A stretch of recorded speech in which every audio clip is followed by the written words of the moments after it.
Integrating children with disabilities into programs for typically developing children is not something new to the fields of special education and early childhood education. However, the integration of very young children who experience severe and profound multiple disabilities has not been widely practiced. There are concerns and issues that need to be addressed when including these children in mainstream preschool and child care settings. Concerns and issues that must be defined and resolved in an atmosphere of cooperation and understanding between special and mainstream early educators and the families of children with special needs. At the University of Kansas in Lawrence, special educators, in collaboration with early childhood educators from Raintree Montessori School, have been developing a unique and dynamic program for the inclusion of preschool and kindergarten-age children with disabilities, with a special focus on children who experience severe and profound multiple disabilities. Based on the principle that all children have a fundamental right to high-quality preschool and child care services, and a belief in the importance of preschoolers with and without disabilities having the opportunity to get to know each other at a formative learning period in their lives, special educators, early educators, and families have come together to discover and create this path of integration. There are still goals and aspirations to be met, but a great deal has been learned about integration, particularly as it concerns the inclusion of young children with severe disabilities and how it works within a Montessori program. Jacob is one of 2 foster children that I have, that I care for, along with my 2 children. I've always thought that children like Jacob should have every opportunity. The idea that disabled children should all be in the same classroom has never appealed to me. So when the staff at KU approached me with the idea of sending Jacob to the Montessori school, I was all for it. I was really interested in it. I thought it was a good idea. I liked the idea of him being integrated into a regular preschool setting. It was a little scary, but probably the things that concerned me the most, that I was the most apprehensive about, was whether or not the other children would feel comfortable enough with him, whether they would tease him. I know at first that some of the staff were a little uncomfortable. They tried not to be, but it's very normal. People, when you're not used to dealing with people who have disabilities, it's pretty normal for that to happen. Jacob's teacher took him into the classroom, and they were doing just some relaxation exercises to start the day out, to get relaxed and ready for the day. And the facilitator put Jacob on the floor with the other children to do these exercises. I turned around to speak with someone else in the classroom, and when I turned back, I couldn't find him because he was in this circle and he looked just like everybody else. It was really amazing. It was very touching for me.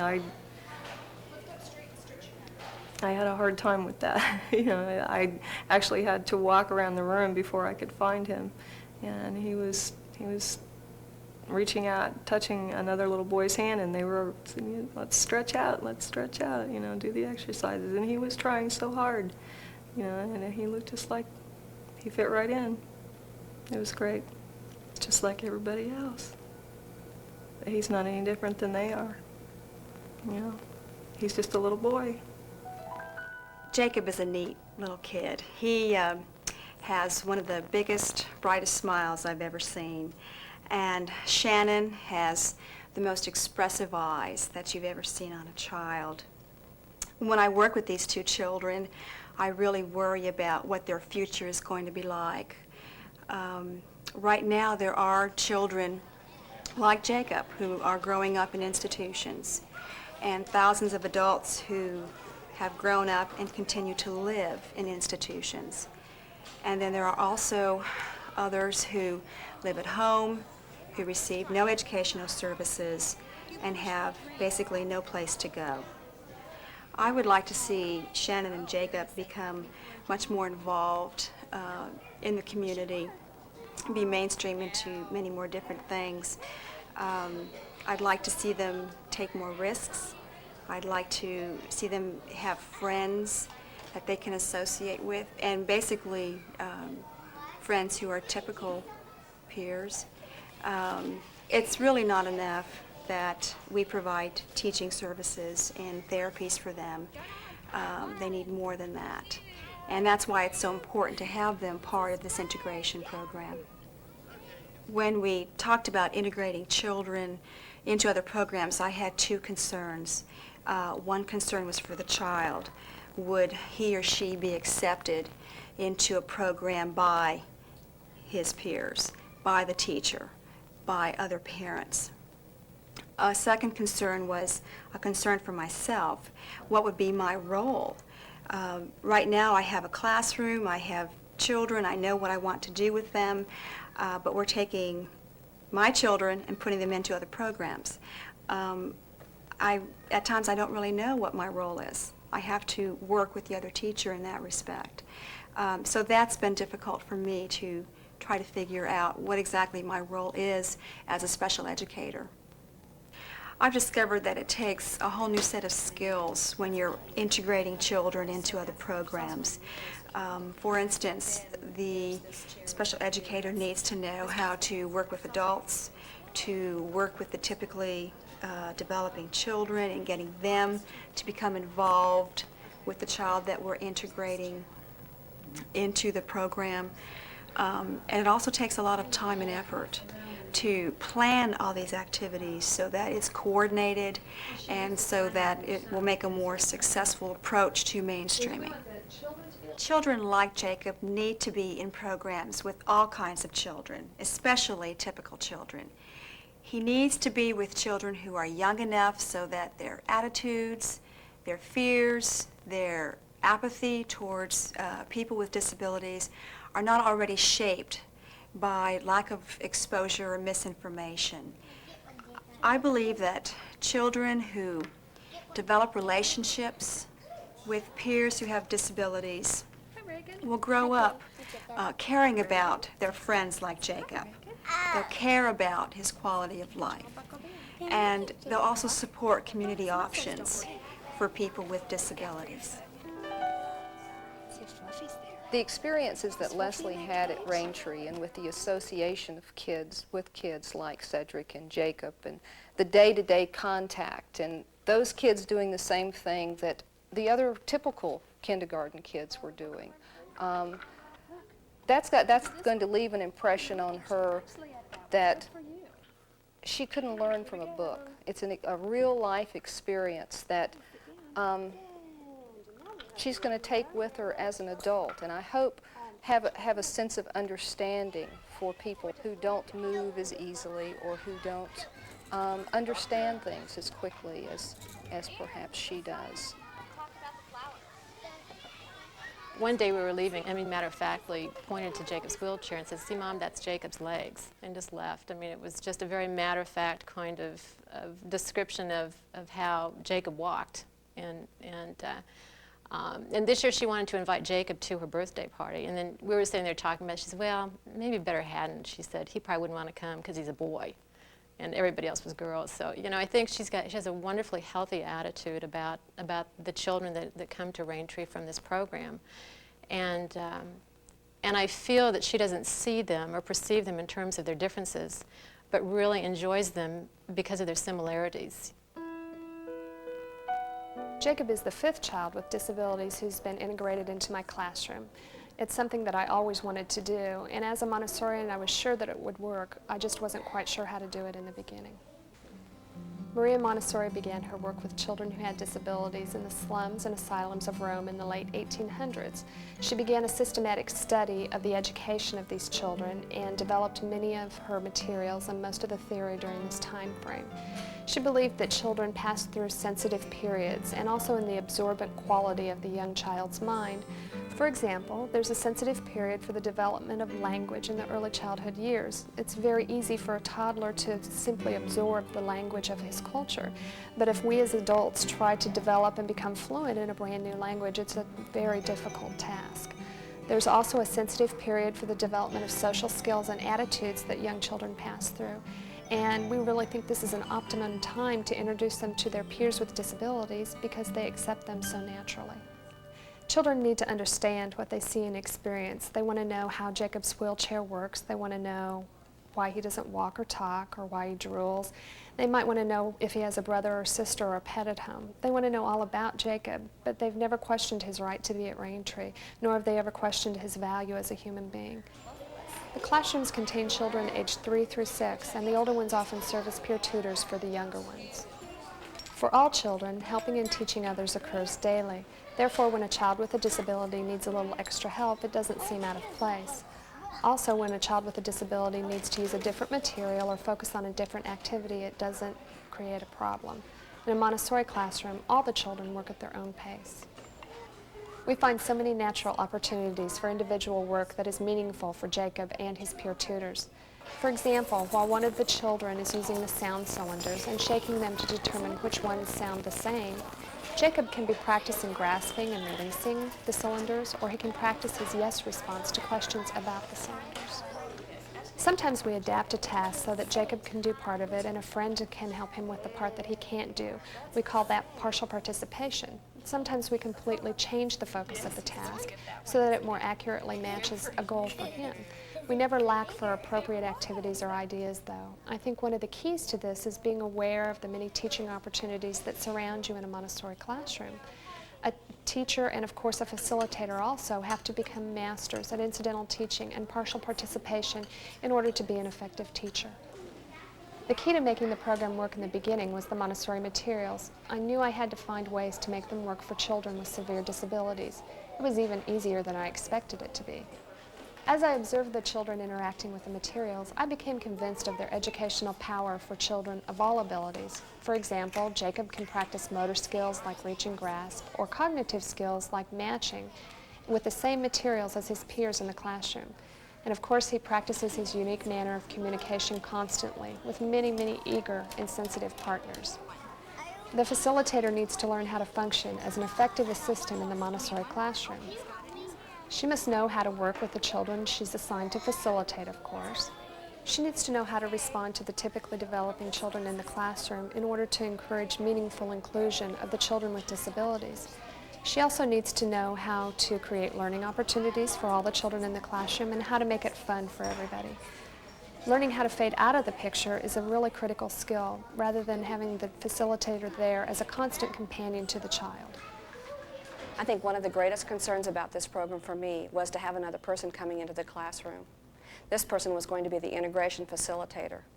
Their job was going to be to facilitate the process and to provide extra classroom support as needed.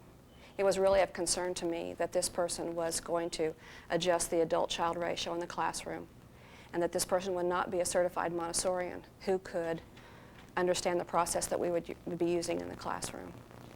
We all recognize that a facilitator who comes with a child could set that child apart as being different or more dependent. And we're all looking for the situation where the facilitator can just step back, fade away, and let that child go on their own.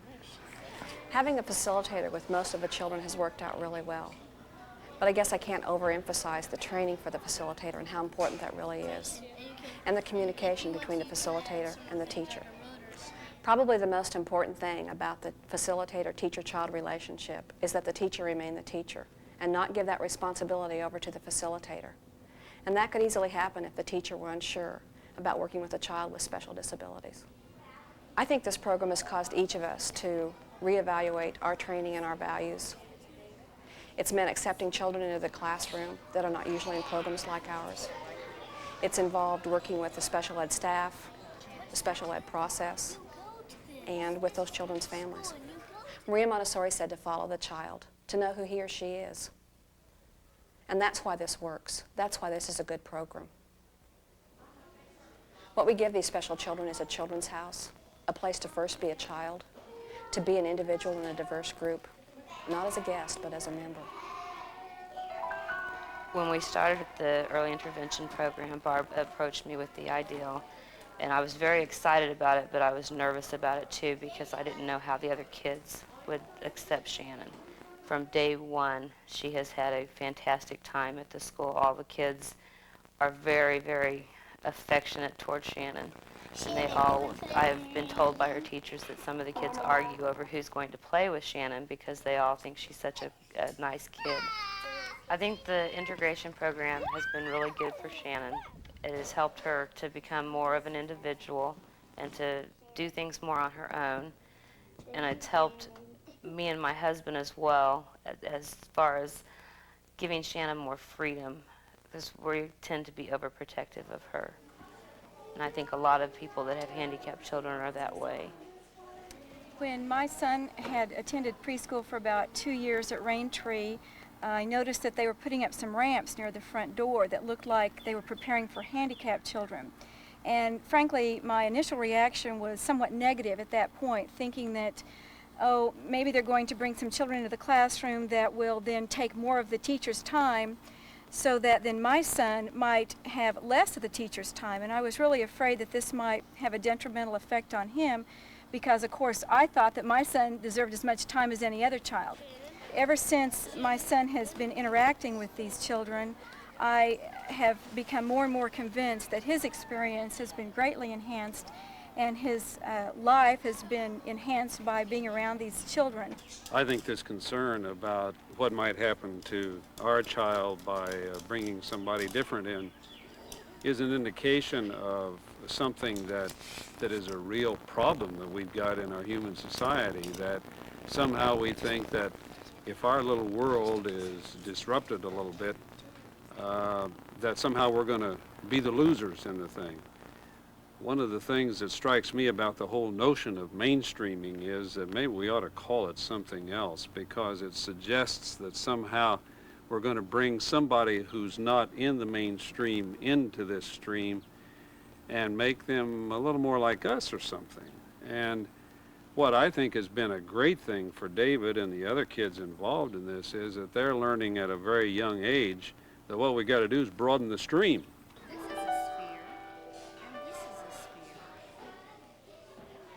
One of our first challenges was meeting state licensing requirements. Kansas has very strict regulations when it comes to preschools and child care centers. Luckily, however, we found the state regulatory agency to be very cooperative. We did have to make a few structural changes in the building, such as constructing an access ramp at the front of the school. But because we were so committed to the integration program, no obstacles seemed too large, and the benefits made it so rewarding. In our training as Montessori teachers, a great deal of emphasis is placed on observation, knowing when a child's in a certain sensitive period for growth.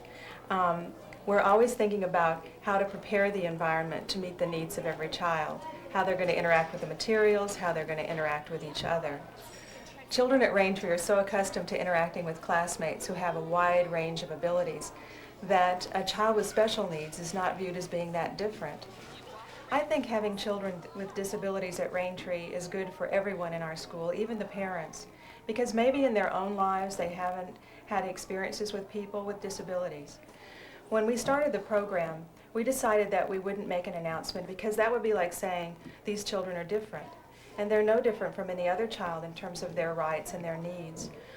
I knew the parents in our school would be supportive, and they have been. Even prospective parents, when I'm taking them on a tour and we go by a classroom and we see a wheelchair parked outside, they always comment on what a good experience this will be for their child.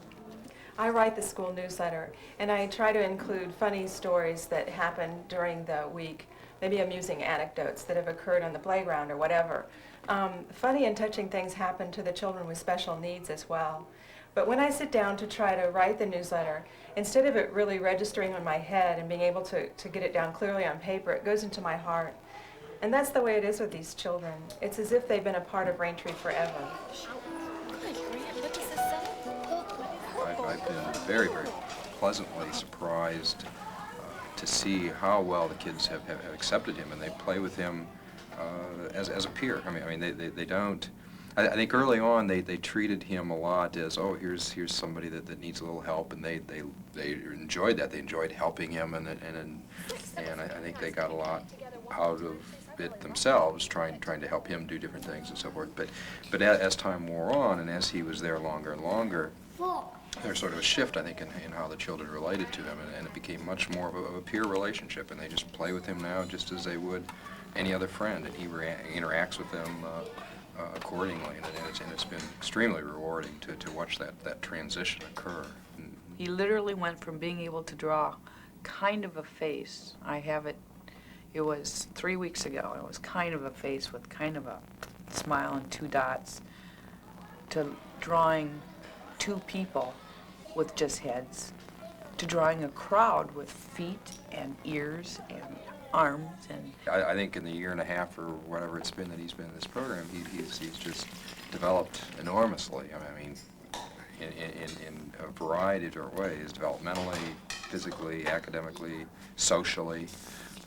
It's been a phenomenal development, and I think I would point to that, and I would say, this works.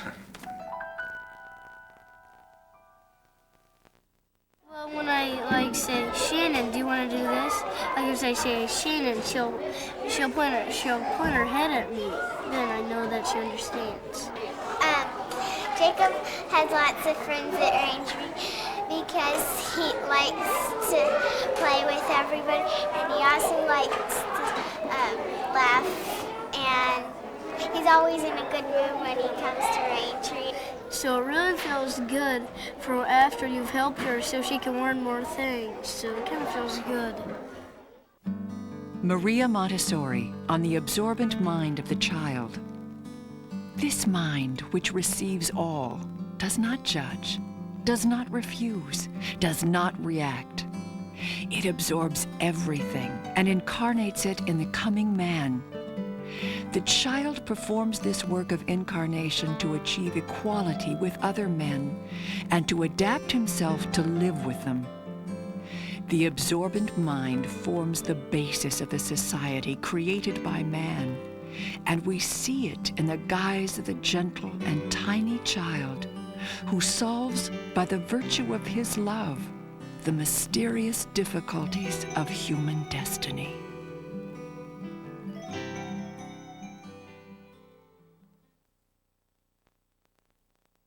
To many of us in the program areas of early childhood special education and the education of children and youth with severe and profound disabilities at the University of Kansas, this experience has had a very profound impact, both personally and professionally. When Dana, the first child, was integrated into Raintree, we were very excited about having the opportunity to so directly participate in a value-based program of full inclusion, both from a personnel training and a research perspective. However, this experience has come to represent more than just a program of integration. It very much reflects what special educators in the field have identified as a paradigm shift.